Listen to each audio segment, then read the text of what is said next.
ಎಲ್ಲರಿಗೂ ನಮಸ್ಕಾರ.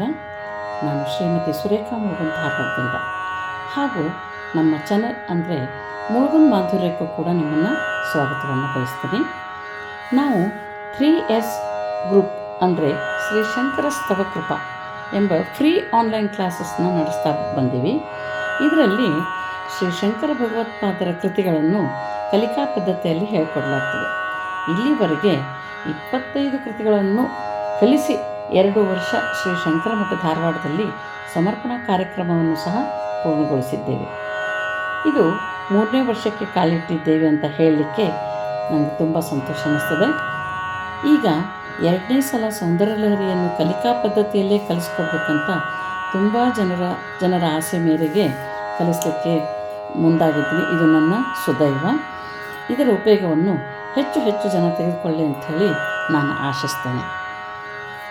ಈ ಕಲಿಕಾಕ್ರಮದಲ್ಲಿ ನನ್ನ ಜೊತೆ ಶ್ರೀಮತಿ ಸ್ವಪ್ನ ಮುಳುಗುಂದ್ ಅವರು ನನ್ನನ್ನು ಸಹಕರಿಸಿದ್ದಾರೆ. ಅವರಿಗೆ ಕೂಡ ನಾನು ಧನ್ಯವಾದಗಳನ್ನು ಅರ್ಪಿಸ್ತೀನಿ. ಬನ್ನಿ, ಪಾರಾಯಣ ಪದ್ಧತಿಯಲ್ಲಿ ಮೊದಲು ನಮನ ಶ್ಲೋಕ, ಧ್ಯಾನ ಶ್ಲೋಕ, ಅನಂತರ ಸೌಂದರ್ಯ ಲಹರಿಯ ಶ್ಲೋಕವನ್ನು ಕಲಿಯೋಣ. ಕಲಿತು ಮಹಾತ್ರಿಪುರ ಸುಂದರಿಯ ಕೃಪೆಗೆ ಎಲ್ಲರೂ ಪಾತ್ರರಾಗೋಣ. ನಮನ ಶ್ಲೋಕವನ್ನು ಹೇಗೆ ಹೇಳಬೇಕು ಅನ್ನೋದನ್ನು ಓದಿ ಹೇಳ್ತದೆ ಫಸ್ಟು. ಆಮೇಲೆ ಅದನ್ನು ರಾಗದಲ್ಲಿ ಹೆಂಗೆ ಹೇಳಬೇಕು ಅನ್ನೋದನ್ನು ಹೇಳ್ಕೊಡ್ತೀವಿ. ಮೊದಲಿಗೆ ಓದಿ ಹೇಳ್ತೀವಿ. ಸೌಂದರ್ಯ ಲಹರಿ ಕರ್ತ್ರೆ ಸರ್ವಮಂಗಲದಾಯಿನೇ ಶಂಕರಾಚಾರ್ಯವರ್ಯಾಯ ಯತಿರಾಜಾಯ ತೇ ನಮಃ. ಸೌಂದರ್ಯ ಲಹರಿ ಕರ್ತ್ರೆ सौंदर्य लहरी कर्त्रे सौंदर्य लहरी कर्त्रे सर्वमंगलदायिने सर्वमंगलदायिने सर्वमंगलदायिने सौंदर्य लहरी कर्त्रे सर्वमंगलदायिने सौंदर्य लहरी कर्त्रे सर्वमंगलदायिने सौंदर्य लहरी कर्त्रे सर्वमंगलदायिने शंकराचार्यवर्याय शंकराचार्यवर्याय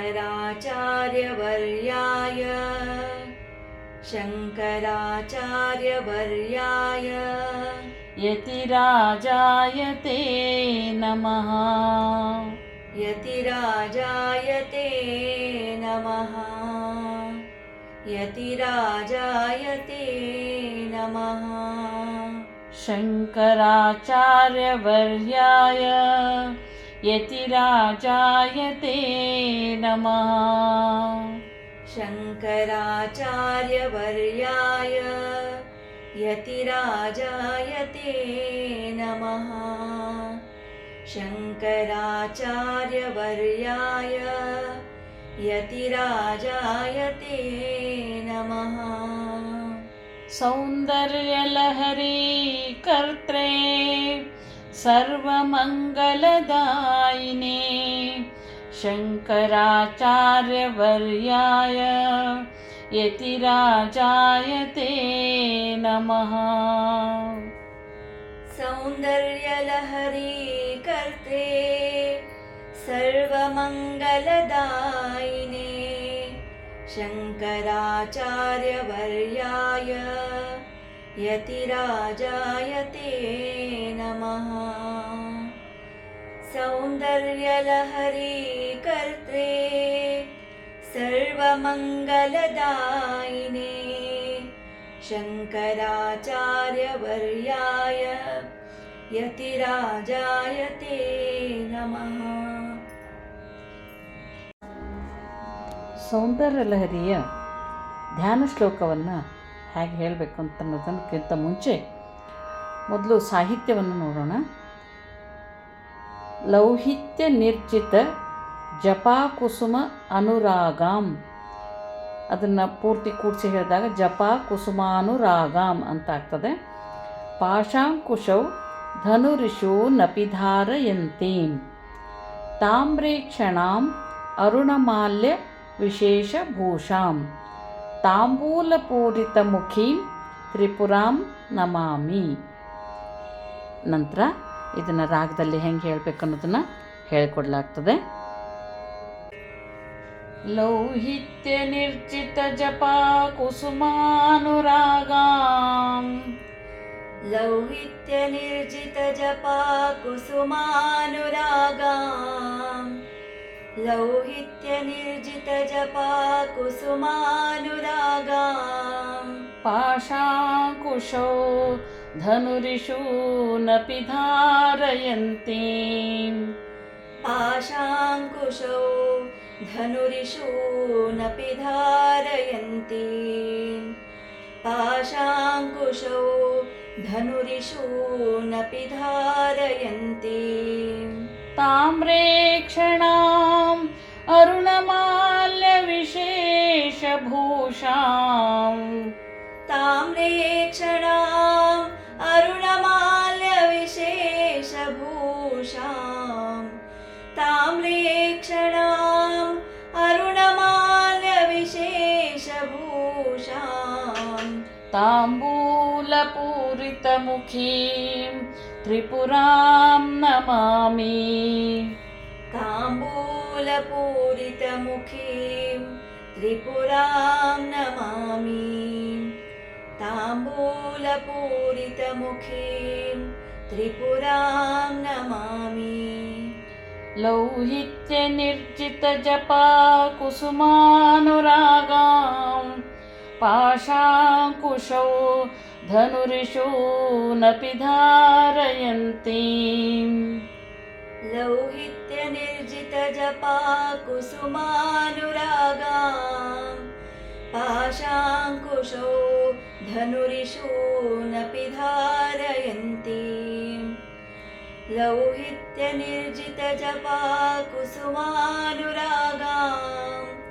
ಪಾಶಾಂಕುಶೋ ಧನುರಿಷು ನಪಿ ಧಾರಯಂತೀಂ ತಾಮ್ರೇಕ್ಷಣಾಂ ಅರುಣಮಾಲ್ಯ ವಿಶೇಷಭೂಷಾಂ ತಾಂಬೂಲಪೂರಿತಮುಖೀಂ ತ್ರಿಪುರಾಂ ನಮಾಮಿ ತಾಮ್ರೇಕ್ಷಣಾಂ ಅರುಣಮಾಲ್ಯ ವಿಶೇಷಭೂಷಾಂ ತಾಂಬೂಲಪೂರಿತಮುಖೀಂ ತ್ರಿಪುರಾಂ ನಮಾಮಿ ತಾಮ್ರೇಕ್ಷಣಾಂ ಅರುಣಮಾಲ್ಯ ವಿಶೇಷಭೂಷಾಂ ತಾಂಬೂಲಪೂರಿತಮುಖೀಂ ತ್ರಿಪುರಾಂ ನಮಾಮಿ. ಲೌಹಿತ್ಯ ನಿರ್ಜಿತ ಜಪಾ ಕುಸುಮಾನುರಾಗಾಂ ಪಾಶಾಂಕುಶೋ ಧನುರಿಷು ನಪಿ ಧಾರಯಂತೀಂ ತಾಮ್ರೇಕ್ಷಣಾಂ ಅರುಣಮಾಲ್ಯ ವಿಶೇಷಭೂಷಾಂ ತಾಂಬೂಲಪೂರಿತಮುಖೀಂ ತ್ರಿಪುರಾಂ ನಮಾಮಿ. ಲೌಹಿತ್ಯ ನಿರ್ಜಿತ ಜಪಾ ಕುಸುಮಾನುರಾಗಾಂ ಪಾಶಾಂಕುಶೋ ಧನುರಿಷು ನಪಿ ಧಾರಯಂತೀಂ ತಾಮ್ರೇಕ್ಷಣಾಂ ಅರುಣಮಾಲ್ಯ ವಿಶೇಷಭೂಷಾಂ ತಾಂಬೂಲಪೂರಿತಮುಖೀಂ ತ್ರಿಪುರಾಂ ನಮಾಮಿ. ಲೌಹಿತ್ಯ ನಿರ್ಜಿತ ಜಪಾ ಕುಸುಮಾನುರಾಗಾಂ ಪಾಶಾಂಕುಶೋ ಧನುರಿಷು ನಪಿ ಧಾರಯಂತೀಂ ತಾಮ್ರೇಕ್ಷಣಾಂ ಅರುಣಮಾಲ್ಯ ವಿಶೇಷಭೂಷಾಂ ತಾಂಬೂಲಪೂರಿತಮುಖೀಂ ತ್ರಿಪುರಾಂ ನಮಾಮಿ.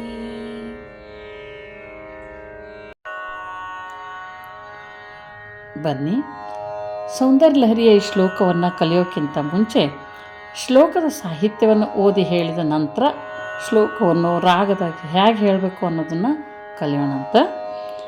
ನೀವು ಸಹ ಮತ್ತೆ ಮತ್ತೆ ಪುನರಾವರ್ತಿಸೋದ್ರಿಂದ ನಿಮಗೆ ಕಲೀಲಿಕ್ಕೆ ಭಾಳ ಅನುಕೂಲ ಆಗ್ತದೆ. ಇನ್ನೊಂದು ವಿಷಯ ನಿಮ್ಗೆ ಹೇಳಬೇಕಂದ್ರೆ, ವಿಸರ್ಗ ಇದ್ದಾಗ ಅರ್ಧ ಹಕಾರವನ್ನು ಉಚ್ಚರಿಸ್ಬೇಕಾಗ್ತದೆ ಮತ್ತು ವಿಸರ್ಗದ ಮುಂದಿನ ಅಕ್ಷರನ ಒತ್ತಿ ಹೇಳಬೇಕಾಗ್ತದೆ. ಇದಲ್ಲದೆ ಎಲ್ಲೆಲ್ಲಿ ಅಲ್ಪಪ್ರಾಣ, ಮಹಾಪ್ರಾಣ, ದೀರ್ಘ ಮತ್ತು ಹ್ರಸ್ವ ಇರ್ತದೋ ಅದನ್ನು ಗಮನದಾಗ ಇಟ್ಕೊಂಡು ಶ್ಲೋಕನ ಹೇಳಬೇಕಾಗ್ತದೆ. ಬನ್ನಿ ನಮ್ಮ ಕಲಿಕಾ ಪದ್ಧತಿಯ ಸೌಂದರ್ಯ ಲಹರಿಯ ಈ ಶ್ಲೋಕವನ್ನು ಕಲಿಯೋಣಂತ.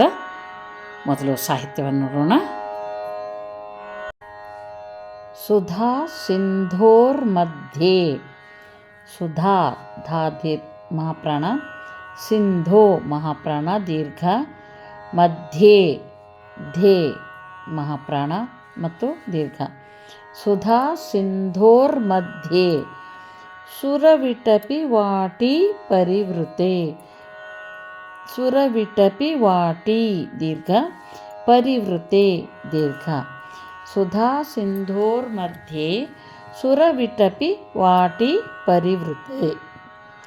ಮಣಿದ್ವೀಪೆ, ದ್ವೀಪೆ ದ್ವಿಗೆ ದೀರ್ಘ, ಪೇ ದೀರ್ಘ, ಮಣಿದ್ವೀಪೆ ನೀಪೋ ನೀ ದೀರ್ಘ, ಪೋ ದೀರ್ಘ, ಪವನವತಿ ನೀಪೋ ಪವನವತಿ.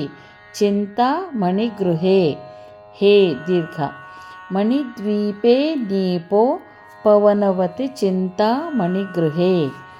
ಶಿವಾಕಾರೆ ಮಂಚೆ, ಶಿವಾಕಾರೆ ರೇ ದೀರ್ಘ, ಮಂಚೆ ದೀರ್ಘ, ಪರಮಶಿವಪರ್ಯಂಕ ನಿಲಯಾಂ. ಶಿವಾಕಾರೆ ಮಂಚೆ ಪರಮಶಿವಪರ್ಯಂಕ ನಿಲಯಾಂ. ಭಜಂತಿ ತ್ವಾಂ ಧನ್ಯಾಃ, ಭಜಂತಿ ಭ ಮಹಾಪ್ರಾಣ, ಧನ್ಯಾಃ ವಿಸರ್ಗ ಇದೆ. ಕತಿಚನ ಚಿದಾನಂದ ಲಹರೀಂ ರೀ ದೀರ್ಘ, ಭಜಂತಿ ತ್ವಾಂ ಧನ್ಯಾಃ ಕತಿಚನ ಚಿದಾನಂದ ಲಹರೀಂ. ಬನ್ನಿ ಇದನ್ನು ರಾಗದಲ್ಲಿ ಹೇಗೆ ಹೇಳೋದು ಅಂಥೇಳಿ ತಿಳಿಯೋಣಂತ. ಸುಧಾ ಸಿಂಧೋರ್ಮಧ್ಯೆ, ಸುಧಾ ಸಿಂಧೋರ್ಮಧ್ಯೆ, ಸುಧಾ ಸಿಂಧೋರ್ಮಧ್ಯೆ ಸುರವಿಟಪಿ ವಾಟಿ ಪರಿವೃತೆ, ಸುರವಿಟಪಿ ವಾಟಿ ಪರಿವೃತೆ, ಸುರವಿಟಪಿ ವಾಟಿ ಪರಿವೃತೆ. ಸುಧಾ ಸಿಂಧೋರ್ಮಧ್ಯೆ ಸುರವಿಟಪಿ ವಾಟಿ ಪರಿವೃತೆ. ಸುಧಾ ಸಿಂಧೋರ್ಮಧ್ಯೆ ಸುರವಿಟಪಿ ವಾಟಿ ಪರಿವೃತೆ. ಸುಧಾ ಸಿಂಧೋರ್ಮಧ್ಯೆ ಸುರವಿಟಪಿ ವಾಟಿ ಪರಿವೃತೆ.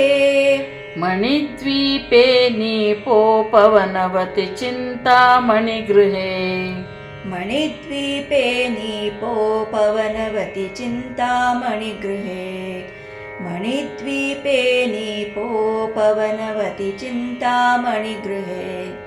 ಶಿವಾಕಾರೆ ಮಂಚೆ, ಶಿವಾಕಾರೆ ಮಂಚೆ, ಶಿವಾಕಾರೆ ಮಂಚೆ ಪರಮಶಿವ ಪರ್ಯಂಕ ನಿಲಯಾಂ, ಪರಮಶಿವ ಪರ್ಯಂಕ ನಿಲಯಾಂ, ಪರಮಶಿವ ಪರ್ಯಂಕ ನಿಲಯಾಂ. ಶಿವಾಕಾರೆ ಮಂಚೆ ಪರಮಶಿವ ಪರ್ಯಂಕ ನಿಲಯಾಂ. ಶಿವಾಕಾರೆ ಮಂಚೆ ಪರಮಶಿವ ಪರ್ಯಂಕ ನಿಲಯಾಂ. ಶಿವಾಕಾರೆ ಮಂಚೆ ಪರಮಶಿವ ಪರ್ಯಂಕ ನಿಲಯಾಂ. ಭಜಂತಿ ತ್ವಾಂ ಧನ್ಯಾಃ, ಭಜಂತಿ ತ್ವಂ ಧನ್ಯಾಃ, ಭಜಂತಿ ತ್ವಂ ಧನ್ಯಾಃ. ಕತಿಚನ ಚಿದಾನಂದಲಹರೀಂ, ಕತಿಚನ ಚಿದಾನಂದಲಹರೀಂ, ಕತಿಚನ ಚಿದಾನಂದಲಹರೀಂ. ಭಜಂತಿ ತ್ವಾಂ ಧನ್ಯಾಃ ಕತಿಚನ ಚಿದಾನಂದಲಹರೀಂ. ಭಜಂತಿ ತ್ವಾಂ ಧನ್ಯಾಃ ಕತಿಚನ ಚಿದಾನಂದಲಹರೀಂ. ಭಜಂತಿ ತ್ವಾಂ ಧನ್ಯಾಃ ಕತಿಚನ ಚಿದಾನಂದಲಹರೀಂ. ಸುಧಾ ಸಿಂಧೋರ್ಮಧ್ಯೆ ಸುರವಿಟಪಿ ವಾಟಿ ಪರಿವೃತೆ.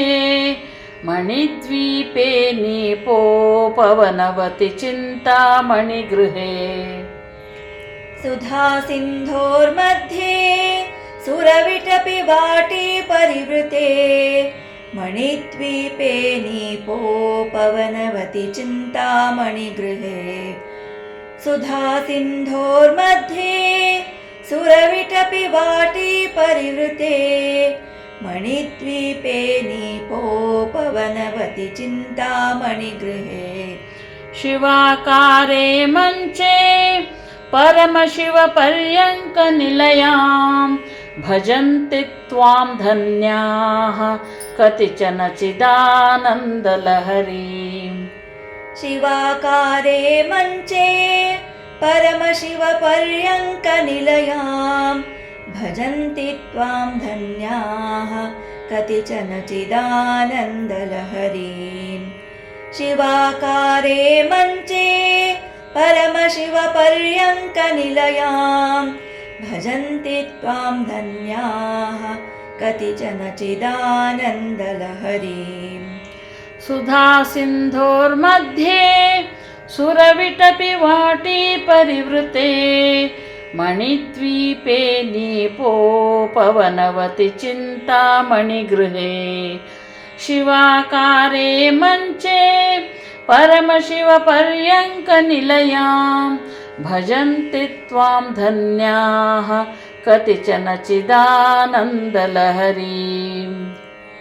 सुधासिन्धोर्मध्ये सुरविटपि वाटी परिवृते मणिद्वीपे नीपोपवनवति चिन्तामणिगृहे शिवाकारे मञ्चे परमशिवपर्यङ्कनिलयां भजन्ति त्वां धन्याः कतिचन चिदानन्दलहरीम् सुधासिन्धोर्मध्ये सुरविटपि वाटी परिवृते मणिद्वीपे नीपोपवनवति चिन्तामणिगृहे शिवाकारे मञ्चे परमशिवपर्यङ्कनिलयां भजन्ति त्वां धन्याः कतिचन चिदानन्दलहरीम्